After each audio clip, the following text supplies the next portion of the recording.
I'm Jason French, chef and owner of Ned Ludd Restaurant here in Portland, Oregon. I'm Kelly Cox, host of TV show The Original Fare, and I'm with a freshly shaven Jason, getting ready for summer.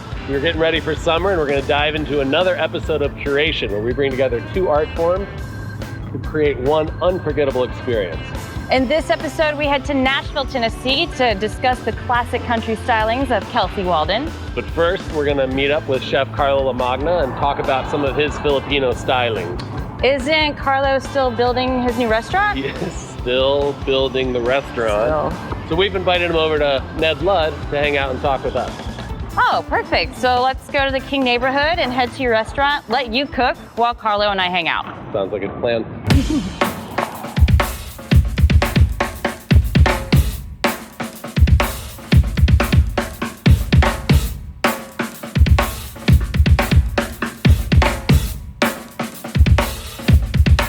Might as well pour the wine because he's a bit behind. Probably raising kids. Raising kids during pop-ups, opening restaurants.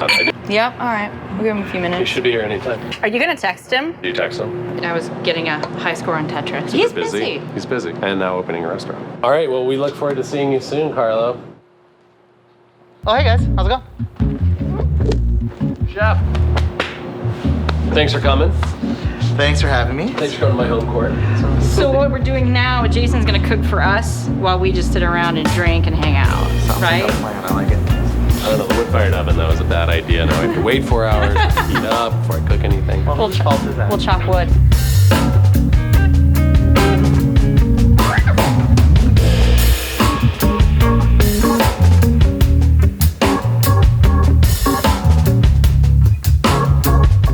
Thanks for joining us. We're excited. We just want to kind of meet and get a little bit of your story, Kelsey's story, and the whole event. It's proven to be such an amazing time, and I think this year is going to be awesome. I'm super excited about it. I mean, when you approached me about it at first, I mean, I was just like, oh, for sure, let's do this. And it's a really interesting pairing, which I think speaks to the purpose of curation, which is bringing together a chef and an artist, and we've got Kelsey Waldon coming from Nashville. Yeah. And you're gonna cook your Filipino stuff. Somehow that's gonna make sense. What a lot of people don't realize, there's a lot of similarities between the Southern culture and Southern food and Filipino food and Filipino culture. It's like utilizing whole animal, really honing in on that local ingredient, very specific dishes, very proud people, you know, and I loved it. My name is Carlo Lamagna. I'm from Portland, Oregon. And I've traveled around a lot, lived in the Philippines, you know, Detroit, Chicago, New York, traveled abroad a lot. Well, when you're a young cook, I mean, you explore and you're excited about all these different techniques and different cuisines. When I first started cooking, it was very French focused, French regimented. So it's like, you know, learning all the fine dining styles of the classic French style, then kind of moving on to different cuisines. All of that affected the way that I cook Filipino food now. To be able to take all that training, the formalized training, into an otherwise rustic cuisine helps to kind of elevate it, to refine it to that next level. In 2009, my dad passed away, and that became like that homing beacon, that like final nudge to just go for the Filipino food, you know?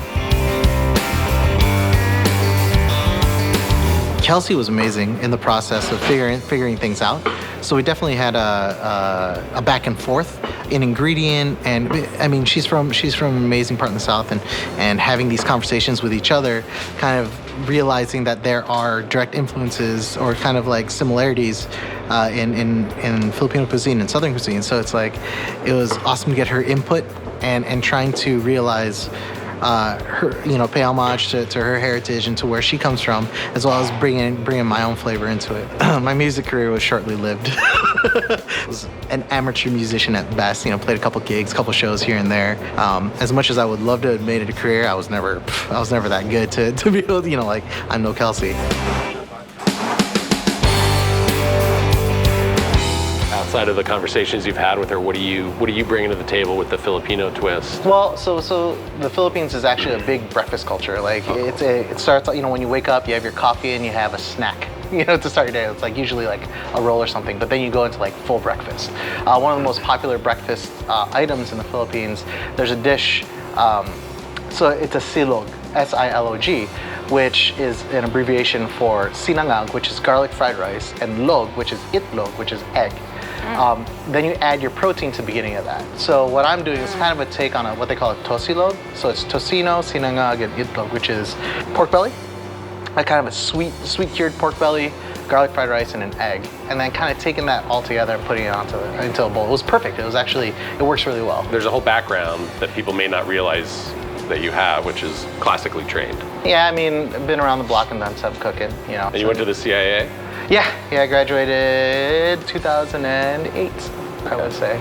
But I've been cooking way before then, so it's kind of interesting coming to Portland and being part of the community and all that fun stuff. Were you learning Filipino cuisine at the Culinary Institute? No, not at all. I mean, they touched very briefly on Filipino food. I just started cooking, training in classic French cuisine, then moving on to like Spanish, Italian, all those fun things. And then You wanted to bring it all back home? Yeah, bring it all back home. I mean, the impetus was actually my dad. My dad passed away in 2009. And that's when I was like, you know what, he's always been telling me to cook Filipino food, so I might as well start kind of pay homage to him. So that's how it came about. Well, we're looking forward to it. Thanks so much for joining us. Of course, it's always a pleasure. Yeah, it's going to be awesome. We get to hang out again. Always fun. Thanks, bud.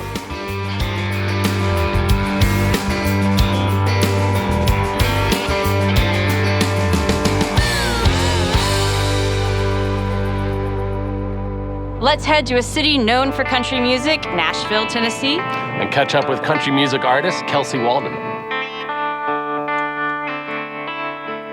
I'm traveling down this lonesome road, oh how I hate to go. The wind and storms are raging high and it's Well, I'm originally from the state of Kentucky, which is very rich in country music history and bluegrass history, and all kinds of music really, but that certainly affected me growing up. I feel like it's kind of a given, like bluegrass and country music, you know, so it's like no matter what kind of music I even make later, you know, it's like that's still a big part of just, like it'll always be there, you know.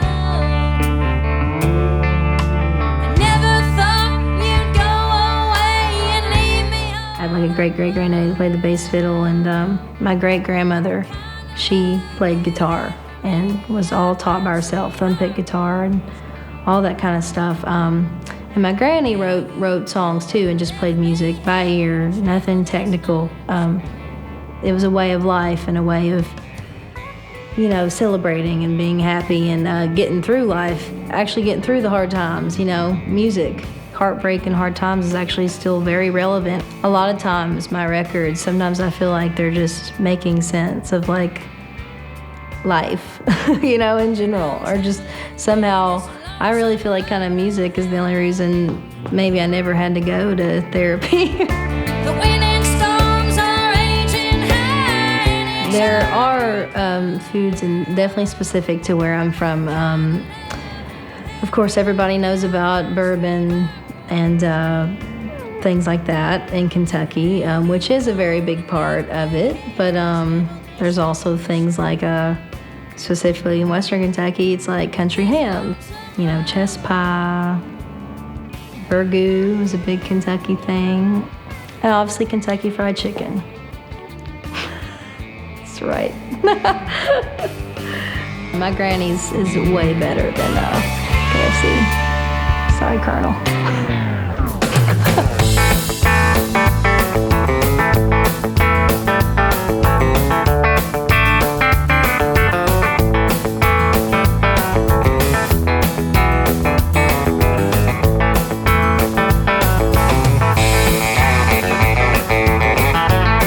We're thrilled to have Kelsey Waldon coming to us from Nashville, Tennessee, originally a Kentucky girl. And our chef today, Carlo Lamagna, also a Midwestern boy with Filipino roots, bringing a little flavor of the South meets the Philippines. What do you guys, tell us what you're all about? Music that's very centered around the song, very song-based, you know, roots music, roots country music. There's inspiration everywhere that you look. I mean, a lot of it's about stories and people I knew growing up. A lot of it's very introspective about myself, especially on this last record we just put out. A A lot of it's getting, you know, weird looking deep inside this, whatever this thing is. It's best.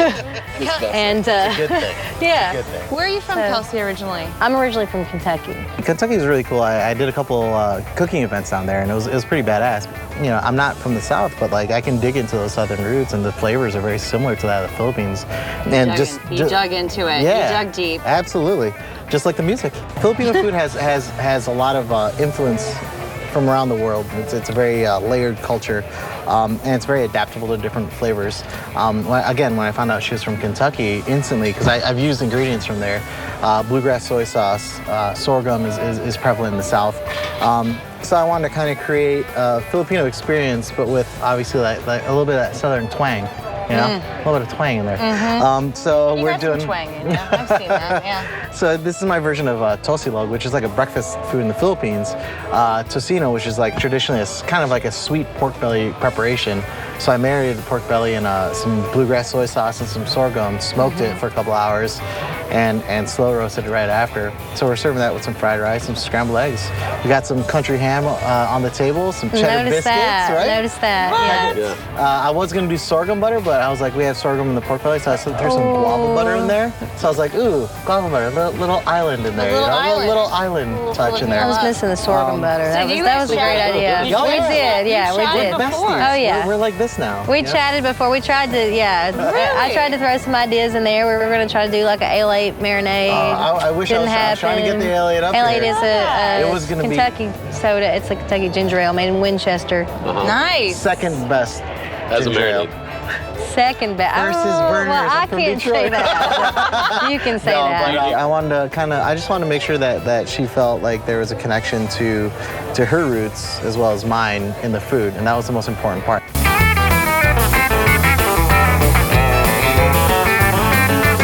We're thrilled to have you guys back. This is day one of the brunches. We've done 2 dinners, had some great bands, some great food. This is an amazing setting. I also want to introduce Kelly Cox, who's been my cohort this week. I've been doing this solo the last couple of years. I said, you know, it'd be better than just me jabbing at a bunch of people, is to have someone like Kelly Cox jabbing at a bunch of people. So without further ado, Kelly Cox. Oh, wow. I was honored to film with our chef today, Carlo. We're all hungry. Tell us what you're gonna make, please, and thank you. All right. Back it up for the mic. Yeah. Carlo! So welcome, thank you, Chef, for inviting me. Thank you, Kelsie, for inspiring me for this dinner. I've had the distinct pleasure of hanging out in Kentucky for quite a bit. So I love a lot of their product, and one of their products that they make is a soy sauce. Go figure, right? Out of all places. So it's called bluegrass soy. They age it in old whiskey barrels, which is fantastic. And so that's what we marinated the pork belly in, with some sorghum. And you guys are gonna have a little Filipino breakfast. If you guys are not familiar with that, it's a little heavy. So I have some fried rice with some scrambled egg in there. I got the 2 pieces of pork belly, which I cooked and smoked. I got some grilled cabbage relish right on top. And I hope you guys enjoy. Again, this woman, awesome inspiration. If you've never heard her music, you're in for a musical treat. So, thank you. Love you guys. Thank you. Have fun. There must be someone I could turn to, someone like me, lonely too. All my life I've been alone, got no friends, got no home. There must be someone I could turn to. Thank you for such a lovely set. It was great. Everybody had a big smile on their face. Kelsie, what do you think about Carlo's food? It was amazing. You don't have to lie to me. I'm not, Sitting right here. I'm- Yeah, it was a magical blend of music, food, and booze, and sunshine and cool temp. So, thank you guys so much. Yeah. Thank you for having I us. really appreciate Way it. to have a good awesome. first brunch. Yeah. That was nice. That was perfect. There must be someone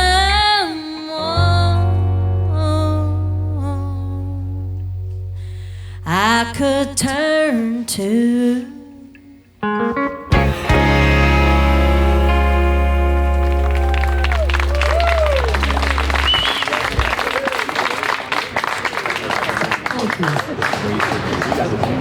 Trying as hard as we can to rock out. It's like 10 a.m.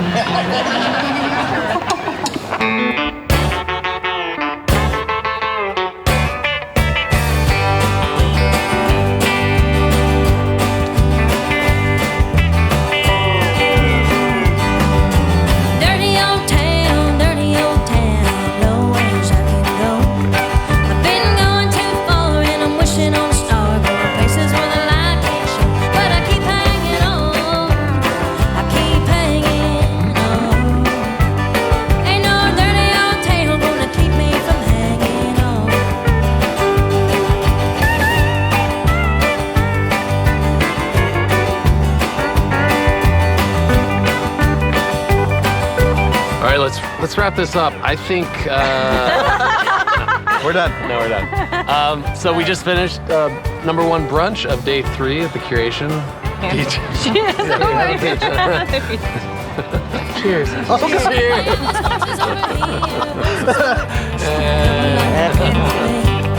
Don't want a bridge to burn, but I'm taking my turn. Ain't gonna let 'em ever take me. So I keep hanging on. I keep hanging on. Ain't no dirty old town gonna keep me from hanging on.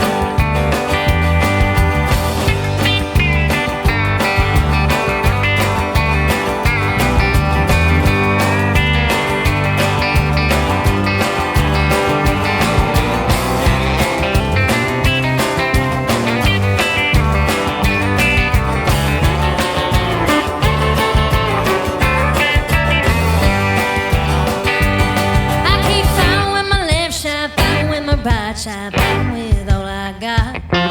Yeah, you dirty old town, make you shake right down, make you feel like it's your last show, but you keep hanging on, keep hanging on. Ain't no dirty old town gonna keep me from hanging on. I keep hanging on, I keep hanging on.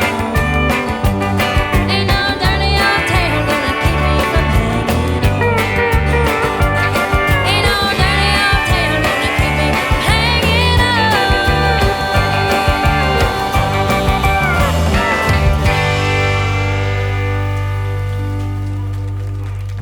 Thank you. This is a Bill Monroe song.